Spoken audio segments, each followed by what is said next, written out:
I suppose it's safe to say, if we look at the dynamics of the technology sector, the IT marketplace, I'd go as far as to say it's probably by far one of the most volatile marketplaces. And the cost for IT, whether it's hardware, software, peripherals, consumables, any other type of commodity, the costs can do fluctuate considerably, very often on a daily basis. And probably the largest area of feedback that we receive by far from anyone involved in managing the supplier relationships or controlling the procurement costs are the challenges they face trying to keep a real-time grasp whether they're getting value for money indefinitely throughout the duration of their supplier relationships. So the way to look at this, and I'm sure for some of you, you're more than aware of this, but knowledge is power. So this now empowers you with that knowledge to police your suppliers from a validation perspective and negotiate from a position of strength. It's quite interesting, the feedback from some of our longer standing customers where they've been using functionality such as the RFQ tool, the request for quote, which I'll show you in a few moments in the demonstration. But after a relatively short period of time, price actually becomes a constant with the suppliers that you're dealing with. So the bit that really counts for our customers alongside sort of price, but obviously all falls into the value for money area, is you can now start to benchmark your suppliers in terms of what really counts, which is the service perspective. So hopefully that will come into play as I take you into the demonstration today. But in terms of, as I say, going right back to basics, first and foremost, we enable organisations to do just that, achieve transparency within their relationships. So in actual fact, it almost becomes irrelevant how you buy your IT now in the future. So whether you're buying through frameworks, whether you're buying through preferred suppliers undergoing the normal mini competition exercise, whether it's a more smarter way of working where sometimes organisations will put open book and cost plus arrangements into place or some type of corporate or global deals. I suppose the notion with all these, the end goal is to supposedly demonstrate value for money and demonstrate to the organisation a best practice approach to procuring IT. But if we actually look at that point, what does getting a good deal actually mean? We all like to think, as I said earlier, we're getting a reasonable deal on purchasing, but ultimately there's always going to be that having to rely on face value, that trust element, reliance on good faith. I'll give an example of a situation just recently where I'm sure all of you or some of you will be aware of an open book type arrangement or a cost plus where you approach your supplier and based on your anticipated spend over 12 months, you agree a particular margin. It could be cost plus 3%, it could be cost plus 10%. But you'd like to think if that's what's been agreed within the terms of the contract, in theory anyway, that the supplier should be adhering to the terms of that contract. And just recently, there was an organisation who was spending about a couple of £100,000 on what we call the bits and pieces, all the general run rate, low value items which typically slip the radar. And to try and address this market volatility, they'd agreed an open book cost plus 4%. Now, as far as they were concerned, their supplier was sending them every month an updated catalogue across their core list, reflecting that cost plus 4%. And this was with a long-standing relationship they'd already engaged with for the last 2 or 3 years. So they were periodically benchmarking their catalogue every month across a shopping basket of purchases. As far as they were concerned, they were getting reasonable value for money. So when we first engaged in dialogue with this organisation, it was an insurance firm, by the way, they'd already had 6 months' worth of purchases that they'd compiled within this open book arrangement. And we started to analyse that information through this spend analysis. And for the first 6 to 8 weeks, maybe a little bit longer, no real concerns to be fair. Most of the items are tracking around this open book arrangement, 1 or 2 percentage points either way, but nothing to raise cause for concern. But after the first couple of months or so, would you believe, you probably can, but the average margin had escalated to about cost plus 30%. And the organisation was, as you can imagine, gobsmacked, because this was supposedly within a transparent arrangement, written into the terms of the contract. And again, that's what we're able to provide now, transparency to make and give you an informed basis from which to strengthen your negotiations. So as I said earlier, how you buy, who you buy from is almost irrelevant. It's simply just empowering you with that knowledge to negotiate from a position of strength. For those of you here who fall within the public sector, yes, we appreciate that there are certain constraints in place in terms of the financial regulations, and if it's above a certain threshold, you have to get one quote, for example, £5,000, more than one quote, 5 to 25, 3 quotes and so on, and then other sort of more formal processes beyond that. But what I always find interesting is if you take, again, the low value kit, which is usually the sub 5K, there's no real safeguards in place to protect you, other than if it's less than that, as long as you're getting one quote from a framework or consortium, well, you're adhering to regulations, you know.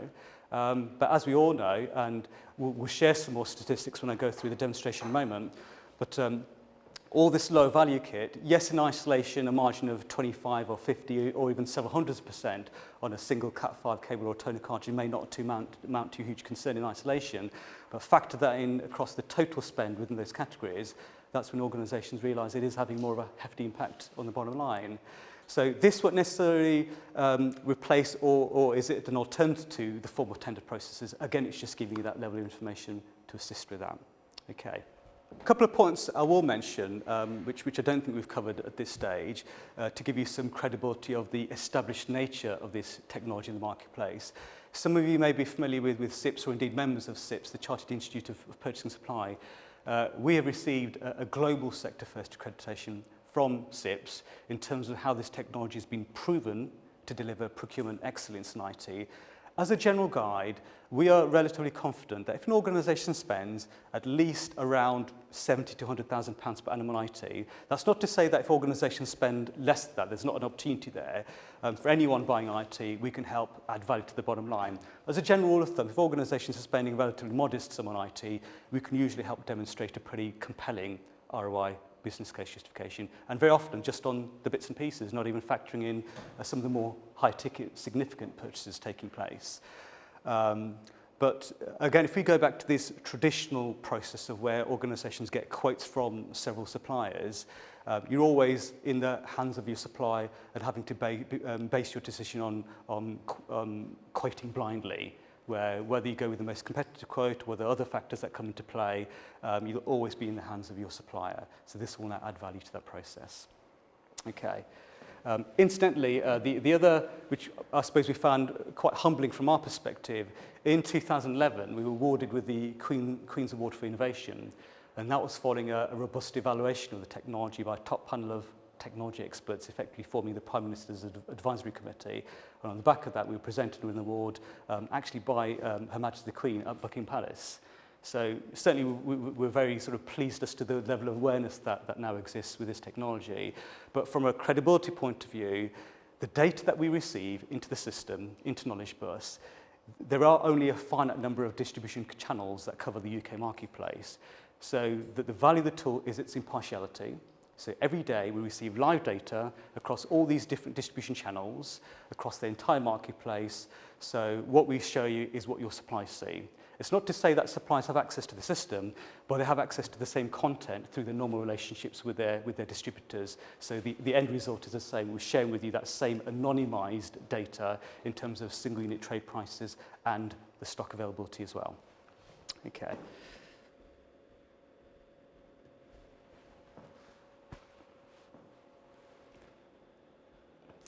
I may, if that's okay, just use your pointer, if that's all right.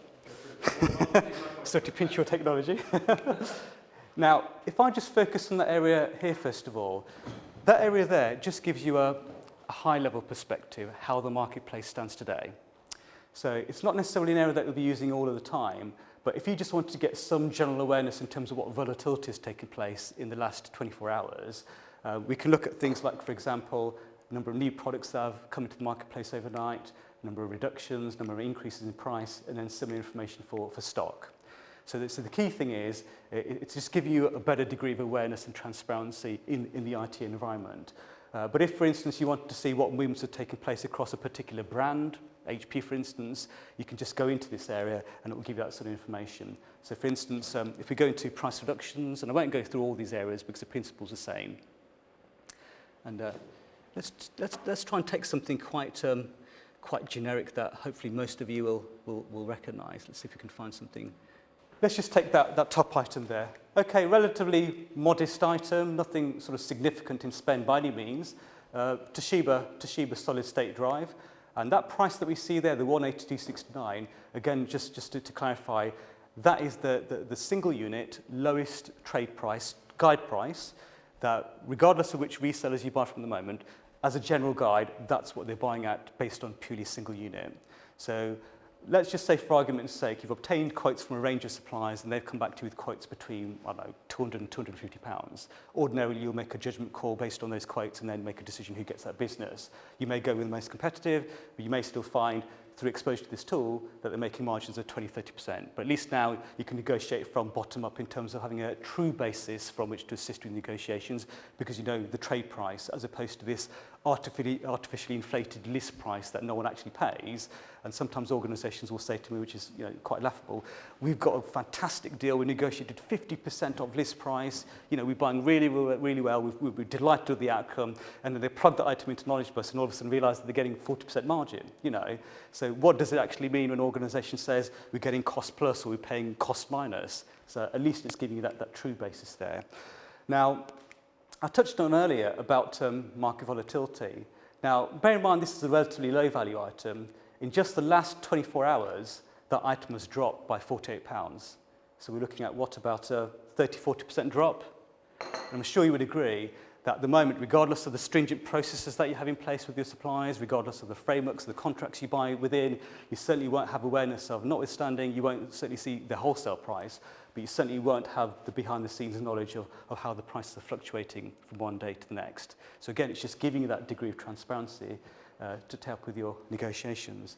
The other interesting point, which we haven't really touched on so far, is the stock figure. Now, the stock information that we show is the stock that is held within distribution. So it's the stock that resellers have access to within the distribution marketplace, over and above the stock that they may hold in their own warehouses. Now, sometimes those figures might appear quite low, but bear in mind, this is information that's all being updated on a daily basis. So it might be out of stock one day, but it might be in stock the following day. Even if the price, even if it was showing zero stock, and we can't see any examples there on the screen, the price is still valid, so you can still effectively place the order with your supplier at that price or channel plus a certain percentage, and all that will happen is the supplier will put that onto back order and ship it out to when it is in stock. Okay. The tool will also actually make you aware of if an item is end of life or discontinued. So you'll actually see, and we'll look at this with a few examples later on in the demonstration, but within the actual description, it will say this product is now no longer available or this product is end of life. So again, it gives you some awareness of that information, sometimes in advance of when your supplier may have actually disclosed that information to you. And the reason I say that is suppliers, as we all know, to a certain extent, particularly for mainstream lines, they'll hold a certain amount of stock in their warehouse. Now, if a replacement item has since been launched, if we think about it, what real financial incentive is a supplier for them to want to make you aware of what the replacement item is if they still have surplus stock of the outgoing item in their warehouse? Because as far as they're concerned, that's an overhead which they would rather do without. So why should they tell you about the replacement item? And as we all know, when a product approaches end of life, the prices very often can fall. But what they won't tell you is the replacement item, even though very often it's a more advanced specification. And when we say an advanced specification, it may just be an additional bit of memory that they're thrown in, but it gives them an excuse to change the OEM part number and shoot up the price. But very often the replacement item, because they're keen to retain that market share, the price can be the same or more than the outgoing item, even though it's a more advanced specification. So once again, the supplier's not going to tell you about that until they've offloaded that end-of-life stock. So at least now you can make that informed decision once again whether actually you want to buy the outgoing item for genuine reasons, which could be because of the price. It could be because you want to ensure some type of a consistency with your infrastructure across a network where you may not have a need to have to buy the latest specification if the existing model fulfills its requirements. So, you can make that decision for yourselves. We had a situation again quite recently where I had one organisation where quite a mission-critical project, and they needed the items like yesterday, and the supplier said to them, well, actually, we can source that kit for you, but we can't get it from our regular supplier. It's going to take a couple of weeks, and we have to go to a more expensive source. We thought, okay, fair enough. And this organisation, that's the information they were told by the supplier, and then that customer thought, well, actually, let me go onto KnowledgeBus just to validate whether that is the case in terms of the stock availability. And surprise, surprise, there was ample stock showing. So that same organisation went back to the supplier and said, oh, by the way, you told us there was a 2-week turnaround and there's no immediate stock available. On the system, it's showing 1,500 items in stock. And then the supplier really had nowhere to go and said, oh, sorry, we hold our hands up. It's an oversight on our part. And actually, we can source it next day delivery and about 2% above the channel price. Speaks for itself.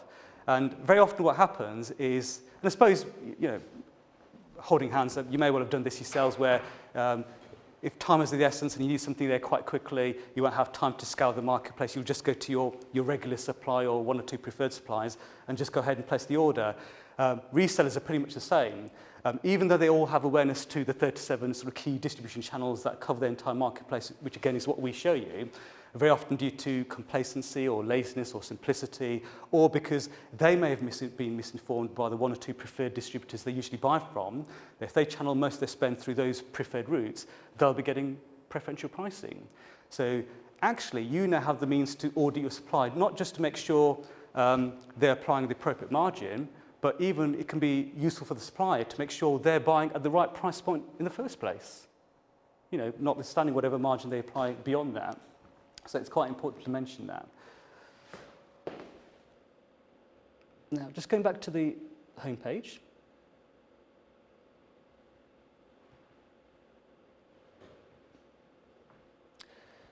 Now, I'm just going to touch on this area here, your lists. Now, as easy as it is to search for items individually by plugging in the part number or the model or spec of the item that you wish to buy today, for instance, and immediately it will give you visibility, as with the previous examples, what the channel price is. What I don't want any of you to think is there is a reliance on individuals for every single item having to log into KnowledgeBus every single day, because otherwise you'd be doing nothing else than just logging into the system. I mean, to be fair, as fun as the system is, and it's very easy to get sidetracked and spend hours on the system, I don't want you to think there is a need to have to manually go into the system and check prices every single day for things that you typically buy from your core catalogue. A far simpler and automated route is to actually upload your catalogues, the lists of the items that you typically buy. Those could be items that fall within a framework, could be GPS or Crown Commercial Service as it is now, or it could be items that you buy from individual suppliers. So you may want to set up the list to reflect individual suppliers in terms of the kit that you buy from. So you have full flexibility in terms of how you wish to set that up. But the key is, what it can do with the list there is upload all of your historical transactions at the click of a button. So rather than having to manually enter the OEM part number and add each item individually, we had one organisation recently, Andy, where they uploaded, 10,000 items, and it took them about a minute and a half. So you can get full visibility across all of your historical transactions. And I can actually show you that, the simplicity of that, in terms of how that would work in practice. So if you were doing this for the first time, and you're setting up your list with your incumbent suppliers, you click on lists, and it's a simple CSV upload or Excel, so import list from CSV. And then if you're doing this for the first time, you just give that list a name. So it could be a list that you want to create for your PCs, or for your servers, or for your toner cartridges, or by supplier, however you wish to set that up. Type in something there. And any list that you create, and you may think, well, what's the value behind this? You might want to create that list for your private viewing only, or you may want to share those lists in terms of the kit that you buy and the supplies that you buy from across organisations within different departments within the company that you work for. So at least that way you're all starting to work smartly and have the same end goal of sharing information. And the reason I say that, we've had a number of instances recently where, again, it may not surprise you to hear, where different individuals in the same organisation are paying hugely disparate margins for the same item. Why is that happening? Well, the reality of the situation is, ultimately, the relationship that you have with your supplier, or more importantly, your account manager, they have ultimate accountability in terms of what margin they achieve behind the scenes. So if they feel they can achieve a greater margin on that particular opportunity or with that particular individual, then you can bet your life they're going to take full advantage of that. Okay, so I will come on to the shared list in a moment, but when you start to aggregate all this information through the list upload, you'll actually be able to see what different departments over different timeframes are paying for those goods within the same organisation. So you can actually start to work more smartly and intelligently. And then once you have set up your list, it's just a case of clicking on next and uploading that file from your internal systems. Now, the basic data that you require, and I appreciate with some organisations here, sometimes there are challenges about actually extracting that data and in fact, getting that granular visibility of what you're paying for those goods yourselves within your own respective organisations. Sometimes you may only have a high-level perspective of how much has been spent across hardware, for instance, or across PCs, but no granular visibility at a line item level. So when you do upload your lists, this is what you will see. So if I go into one of the example lists that I created, use a general one, their hardware purchases. Click on View List.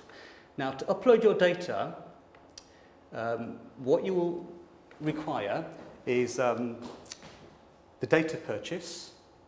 So when you bought the item, what you paid for the item, any quantities if applicable, and the main one being is the OEM manufacturer part number. Now, appreciate you won't necessarily always have the OEM part number on your purchase orders or on your internal finance systems. And I'll come on to that in a second as to how we can bypass that. So we've just performed that upload as we've just done there with that example, and this is what you will see. Beside every single one of your individual line transactions, it will actually reveal to you what you last paid, the date that you last bought it, and to manage your expectations, if you were buying the item from your supplier today, you can see, and they were quoting what you last paid, then they're going to be making 40.5% margin, as an example. You can also see what their channel price is today and the stock availability. So all that information will be transferred onto this list upload through that CSV file, based on you having that basic granular data purchase, buy price, quantity, generic description field, the OEM part number. Now, if you haven't got access to the OEM part number, either because that's not held on your internal systems or because your suppliers don't provide that information, bear in mind, suppliers always hold the OEM part number.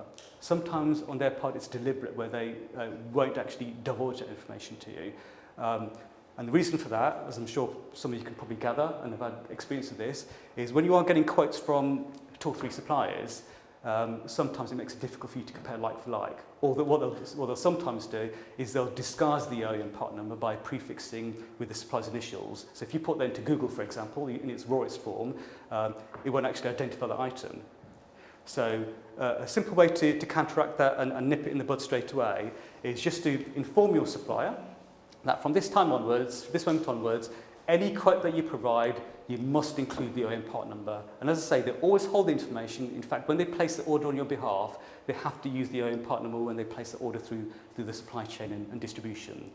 But as far as any of your historical purchases are concerned, where you haven't got at the granular level the OEM part numbers, ask your supplier, because they all have this facility, to quite simply send you a transactional report of your last 12 months worth of purchases to include the OEM part number. Because somehow, in some shape or form, whether it's CSV or Excel, they will have that information. You're perfectly at liberty to request that information because obviously you have that relationship with them. So that way, it will give you visibility across all of your historical purchases, but at least from this moment onwards, it's capturing that visibility to aid your purchasing decisions that way. Now, the other interesting area I wanted to come on to is this area here. Now, it won't necessarily apply to all of your sales at the moment, but potentially it could do. So I'm just going to touch on the public sector first of all. Excuse me. Now, bear in mind that price there, if we take this printer example, the 139,695, as we've already identified, that is the general single unit trade guide price that suppliers will be buying at before they put their respective margins in place and so on. Now, I'm not picking on any particular supplier, but let's just say, for instance, you buy that item from Insight. Now, that will be their price under the sort of general distribution chain. But if you were buying that same item from the same supplier but under GPS, for example, or Crown Commercial Service, bizarrely, their buy price is 1197. So it's the same supplier, but under framework, because they're getting the benefit of a public sector discount, which certainly you won't have any visibility of. And if you think about it logically, you know, whatever margin they're adding on top of that price there, they're already making £200 profit. You're none the wiser, you know. So that's where this starts to become quite interesting, and the feedback we've had from some organisations since we launched this module about 12 months ago has been pretty interesting. Okay. Now, as you can also see here, even within the same framework, but aligned to different sectors, the price has changed. So bizarrely, GPS central government or defence or health is actually more expensive than the standard central government IPG category there. So it gives you some visibility behind that as well. Now, for those of you who are within the commercial sector here and sort of to link it back into your processes, there's nothing to say why potentially we can't set up your own frameworks, whether they're direct or global or corporate arrangements, as long as your supplier is agreeable to sharing that information with yourself and passing it on across to us, for your direct pricing to be shown there, for your global bids to be shown there. So then what the system will do is it will track the channel price against your own corporate bids there. And the system will automatically highlight, as it does there with the top one, which is the most effective route, which is the most effective price. Now, we may well need to do some additional consultancy, and there might be some sort of pricing to come into that as well, specific to your organisation. But there is the opportunity to be able to do that and link it in directly to your purchasing systems as well. Now, as a further safeguard, I mentioned earlier about the volatility and how prices can sometimes fluctuate quite significantly. You can also set alerts across maybe some of your bog standard mainstream purchases that typically taking place, maybe not every week, but a handful of times a year as a further safeguard. So we know that the channel price today is 1,396. If I just go into alerts, just scroll down. These are the various alerts that you can set. So you can set up a simple alert just to notify you against stock falls or price drops and end of life. So different variables there. So one of the simple ones which work really effectively for customers is this one here. You set the alert at the level that you wish. So we know that the price today is just under £1,400. So let's just say you want to be notified when at some point in the future the price drops to £1,000. So you set that alert at £1,000, click on update, and you can forget about it. So at any point in the future, as soon as the supplier's wholesale price drops from £1,300 to £1,000, then critically, you will now receive, at the same point that your reseller is notified within distribution, the system will send you an email alert. So quite simply, any time in the future when you want to buy that item, you've got that information sitting in your alerts box against that item, and it immediately eradicates the opportunity for the supplier to even attempt to achieve the inflated margin just because they haven't passed that price reduction on to you.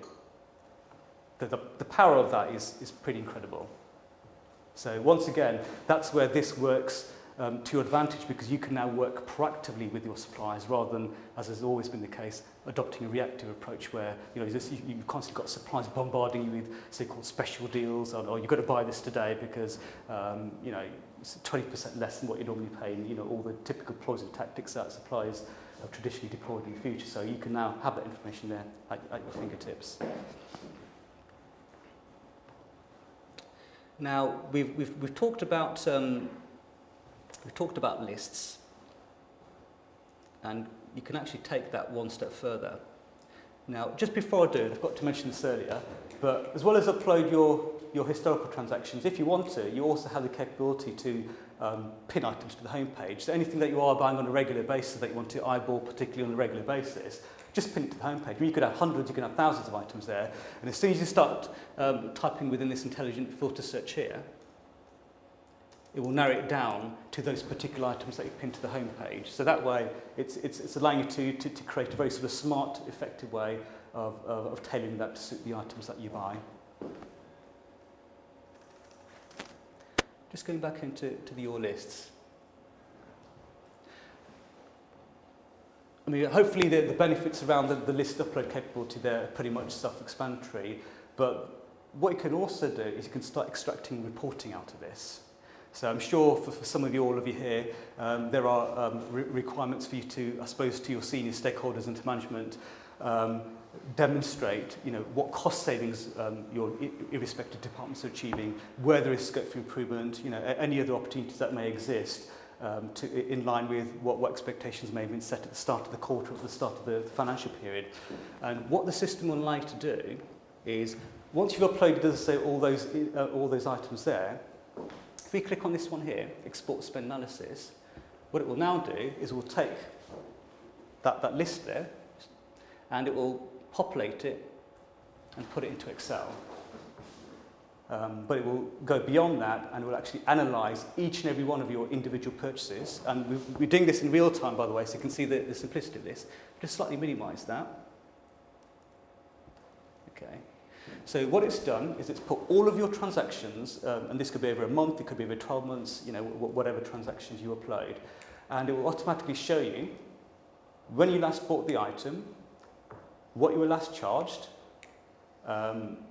and what the supplier's channel price was. So if we take this top item, some type of Adobe premium license, a designer web license, this particular organisation bought it on the 4th of February, 2nd of April. They were charged £1,500. The channel price is £12.39, and if we just scroll to the far right hand side,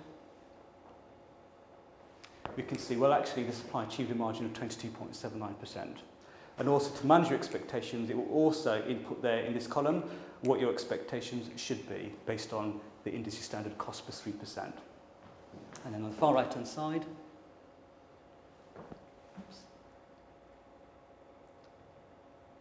it will then show you the differential. So that's basically the surplus, if you like, in terms of what it amounts to as an overcharge of saving over and above the cost plus 3% that your supplier has sustained as an additional profit, if you like.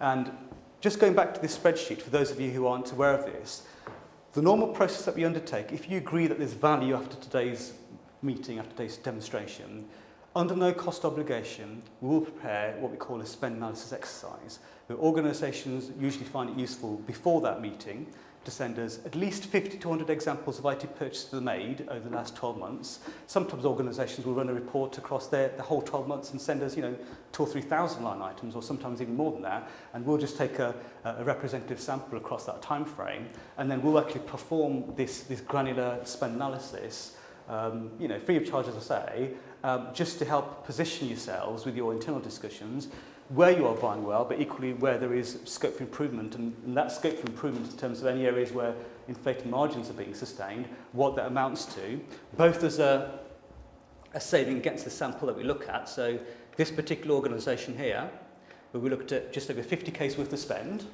and taking into account all the individual margin variations there, the average margin was nearly 18%.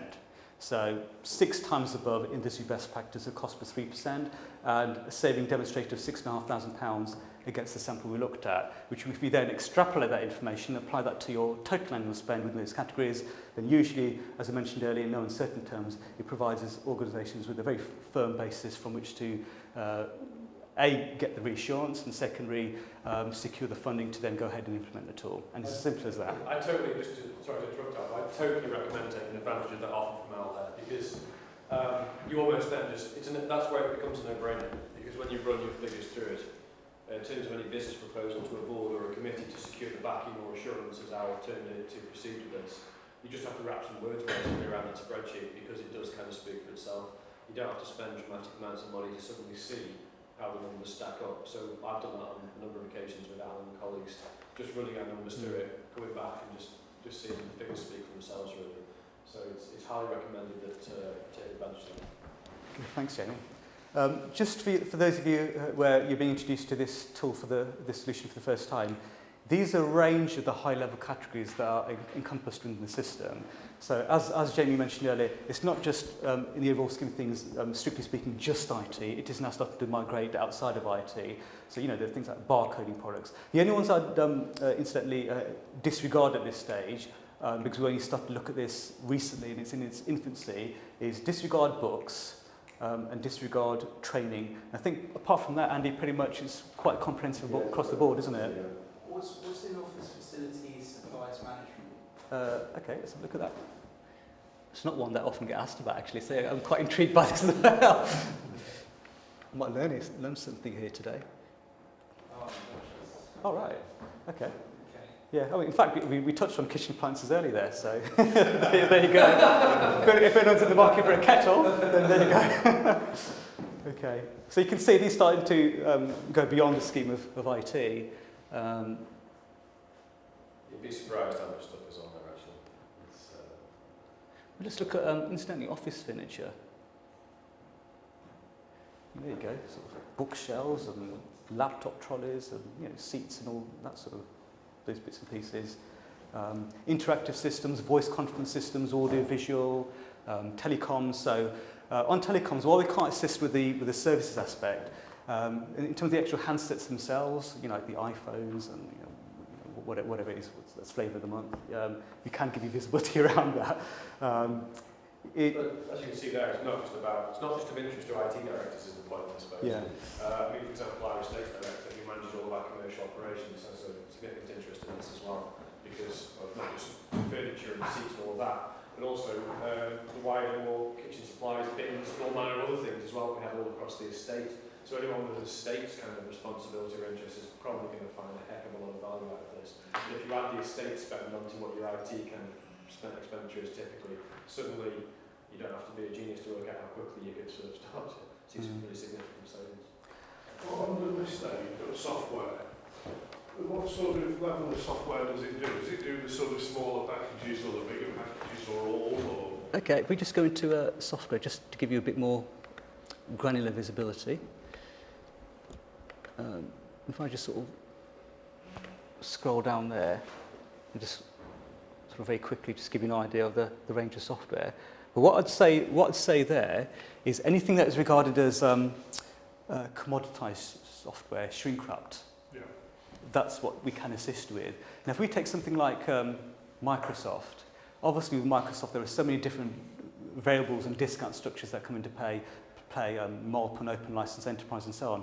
We can't really give you visibility around that. And to be fair, with the arrangements that you'll have in place, educational discounts and so on, chances are you generally be getting a pretty good deal. But if you did want to compare it against the shrink-wrapped version, then sometimes it's been quite interesting to be able to get some visibility around that. So does that sort of help to answer your question? That does help. I mean, we're not a big organisation by any means, but we do spend a lot of money on software. Put on one side, the major packages that run, the various things. But on other stuff, you're talking antivirus stuff and all that sort of thing that's on there as well. So, particularly relevant. And I notice you've got licenses on there as well. So. Yeah, sure. Okay. When you are contemplating those cost-saving opportunities across your data sets and across the range of categories that you buy, we always say to organisations, don't dismiss items at the lower end of the spectrum. It doesn't matter how trivial, it doesn't matter how insignificant the items are, and even down to things like Cat5 cables and USB flash drives and keyboards and mice. You'll be astounded, and Jamie touched on this earlier, but some of the margins that we see in those items are pretty catastrophic. Double, triple digit margins is quite commonplace. And sometimes when we go into a meeting and we present the spend analysis findings, you can just see the reaction around the room, thinking, gobsmacked, absolutely gobsmacked, thinking, oh, that shows I'm not doing my job very well. And we say to them, no, don't think that way. They start to get quite nervous, skimming around in the seats, thinking, oh no, I'm going to get a bollocking off by my line manager afterwards. But we always try and reassure everyone. Until now, you can only go by what your suppliers are telling you. So it's through no fault of your own. You can only go by what opportunities and what routes have been available to you. But now you've got the extra ammunition there. Now, the final part of the demonstration I wanted to show you is this area here, contacts and communications. Now, if we look at the traditional way that organisations have tended to, I suppose, negotiate with their suppliers, you'll go out to your regular supplier or you'll go out to your 2 or 3 preferred suppliers, and whether it's a discussion that you have over the phone, whether it's an email that you send to each supplier, and beyond that there'll be some element of negotiation that takes place to arrive at the end result and at the end price. Jamie mentioned earlier that yes, it helps if there are individuals who are comfortable having discussions or negotiations over the phone. But on the flip side, I didn't want you to think within your respective organisations, if you don't have this resource, that it relies you having to employ a professional buyer or a negotiator. That's not the case at all. Because a lot of that negotiation expertise and the heartache can actually be stripped out of that purchasing process entirely by the next bit that I'll show you now, which is the RFQ tool. So you can actually either, as you do at the moment, deal with your suppliers in a conventional fashion by phone or by email and simply use this information, the channel price, to aid your discussions over the phone, if you're comfortable doing that. Or you can set up your suppliers onto the system. So if I click on contacts, I've got to apologise in advance. when you see some of the supply names on here, they're quite, I think we've got Harry Potter set up on here as a supplier. So that's just our developers having a bit of fun. But I mean, to set up your suppliers, all you do is enter their name, email address. Only have to do that the one time at the outset, and that's your supply setup on the system. So it's not having to go through a very mundane, cumbersome process of having to fill in pages and pages, just name and email address. Okay. So let's assume that you've set up your supplies. So it could be your 3 main preferred suppliers, or you may have a larger base of 10, 20 suppliers, and where you choose certain suppliers for certain kit that you buy, or whether you just farm it out to your regularly preferred suppliers for everything. That's down to yourselves. But how the RFQ works is, let's say you had some requirements land on your desk today. Simply go into the communications and click on Request Quote, and it's a 4-step process. It will automatically show the last quote request that you sent out to your suppliers. So if you have the same requirement, you can just click on Use the Same Products and then farm that out to your suppliers. We'll show you on the subsequent stages in just a second. Or, as is usually the case, click on New Products, and what that will do is quite simply, it will then reveal to yourselves all of your previously uploaded lists, all of your sort of catalogues there. So it's just a case of going into the appropriate list, and obviously you'll know what you're buying, so you just go into the appropriate list and add items to the basket. Simple as that. So that's step 1. You've compiled the requirements there. Here's an example of what I was saying earlier. This item is not a current product.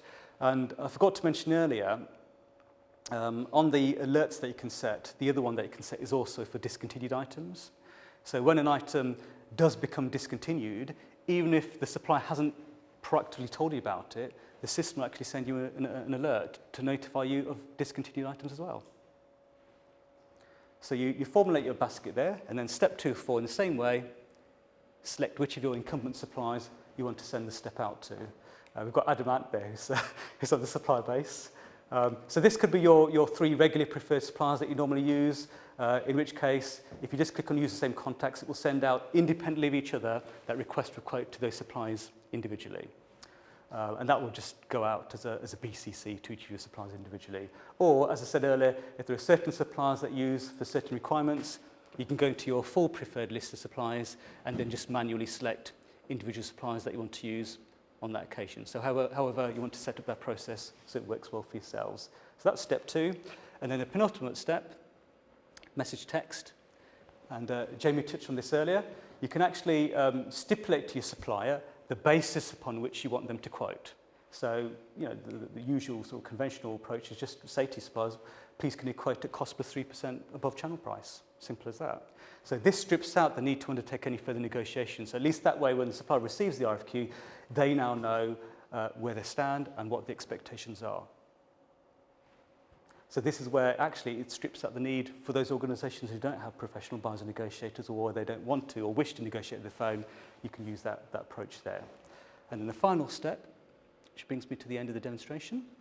So what the system will do is it will act as the facilitator of sending out that RFQ on your behalf. So rather than you sending out a manual email, this will send it out to your suppliers. So no different to if you send an email, lands in the inbox, and they can see your requirements there. So please can you quote cost plus 3%. All the information they need will be there because that's from your uploaded catalogues. The key bit is they will now know that you know their channel price. It immediately strengthens your negotiating position and puts the onus on the supplier. So there's no need to go back and forth. It gives each supplier one opportunity and one opportunity only to quote. And if they want to stand the best chance of winning the business, they have to conform to that channel plus 3%. Or as Jamie said earlier, it may well be that they'll come back with better than cost plus 3% just because they want to win the business. Sometimes suppliers will actually misread this channel plus 3% and think they actually want you to supply at that price, and they will do. Can I make another suggestion on the message? Is getting to quote your postage and packing. Because a lot of them don't do that, and you think you've got a good deal, and then you order it, and then you find out it's actually slightly more expensive because the postage and packing when the invoice comes. So get them to quote that as well, because it does make a little difference in the end price. Yeah. Now you can use this to a certain extent with some of your larger volume requirements, although as we identified earlier, if it's something more significant, then come straight through to support team and come straight through to Andrew State, who heads up the department. Because what we'll do, for instance, if you have a requirement for 50 laptops or something of a more significant nature, while the system works extremely well for your general purchases that you're making in ones and twos and your run rate business as usual spend, if it's something more significant and you want to understand whether there's an opportunity to get the benefit of volume discounts, if you go through to Andy and the support team will then on your behalf approach distribution on behalf of yourselves and via the manufacturer, and then we'll come back to you with a revised offer, having approached distribution on your behalf, based on a price that's reflective of your volumes and the overall value of that requirement. And I know, for instance, a number of times we've done this with HP Kit, for example, where the price on the system, the channel price on the system versus the follow-up price that we were able to retrieve from support was about 30-40% less, just because of that isolated requirement and the size of the order. So bear in mind, if you plug in an item in KnowledgeBus and it shows that you're buying really, really well below channel price, but you do buy larger volumes, it's always worthwhile checking with the support team to see if there are any additional discounts that come into play. As I said earlier, within direct arrangements with the vendors, with the manufacturers, if it's deemed to be a genuine direct arrangement, then as a general rule of thumb, around 30 or 40% beneath the channel price is what the expectation should be. If it's a cost plus 3, that's reflective of reseller purchases, as I mentioned earlier. Now, as I said, that 30-40% below channel isn't set in stone. So let's just say, for instance, if you find that your prices within direct or bid agreements are tracking 10 to 15% below channel, it's still within the realms of what is considered to be acceptable. On the other hand, if you find that your direct prices are tracking around channel, or God forbid, above channel, then without a shadow of doubt, there's scope for improvement. And you go back to your suppliers, you can use that to your advantage. But with some of your maybe smaller volume requirements where you want to use a system and taking advantage of the automated functionality that exists there, I'll tell you what works really well. Exclude order quantity. So you're still revealing to your supplier that you know the channel price, but you're not necessarily putting all your cards down on the table at this stage and saying to them what quantities that you want to buy. So when you send out farm out your initial RFQ based on channel plus 3% or whatever it may be, they come back to you with a price based on a single unit, and then you reveal to them, oh, by the way, I'd like to buy 50 units or 100 units. So when they come back to you with a follow-up price, it's immediately measurable what the difference is between the initial price and their follow-up price based on volumes. That works really well for obvious reasons. So as you can start to see, there's not really anywhere where you're leaving things to chance. Suppliers have to conform to those expectations. And a question we sometimes get asked, again, where organizations are quite new to KnowledgeBus, is they'll say to me, well, this all sounds good in practice. We've got access to the channel price. Great. But how's that going to work in a live environment? How do we know how our suppliers are going to react? How do we know what prices they're going to come back with? And we just say to them, well, use it in a real environment, and in particular the RFQ, because you'll find very quickly, even after the first couple of instances of using the RFQ, you'll start to be able to make a judgment which suppliers are willing to work with you on a transparent and honest and flexible basis. And naturally, you'll start channeling more spend through those suppliers who are willing to work with you, on that transparent basis. But equally, you'll always tend to find the first couple of occasions of using the RFQ tool where there'll be one particular supplier where they think they know better and they'll try and maintain the inflated margins that you've become accustomed to. And what happens, naturally, you'll start restricting how much business you put their way and start using the other suppliers where they are willing to work with you on that sort of basis that we agreed, or that you agreed with your supplier.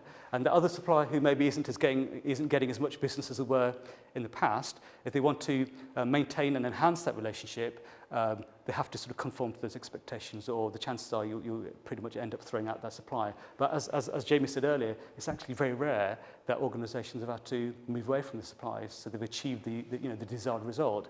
And suppliers know it's a competitive marketplace. I mean, there are thousands, tens of thousands of resellers out there probably.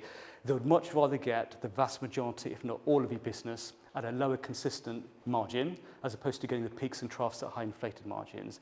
So ultimately, it is a win-win situation. Suppliers are happy because they're getting pretty much all of your business, or the lion's share of the business, at a consistent margin. You're happy because you're getting consistency of margin and stretching the reach of your budgets. And the final point I'll make, I'll just scroll down. From an audit perspective, any quotes that you send out to your supplier, you can also have a copy of that email go out to your own inbox, and you can enter a reference there in its simplest form with today's date, for example. And if I just scroll back up, and here it will keep an audit trail of any previous quotes that you've sent out. You can then retrieve that information. So for those organisations where you are required to get 1 or 3 quotes above a certain threshold, you can then go into that particular quote request that was submitted at the time and just ensure that the required number of quotations were obtained. So at least that way you're complying with sort of financial practice and the government regs and so on. And I think that brings me to the end of the demonstration. So hopefully that's been useful for you. Great, thanks very much for your time. Thank you.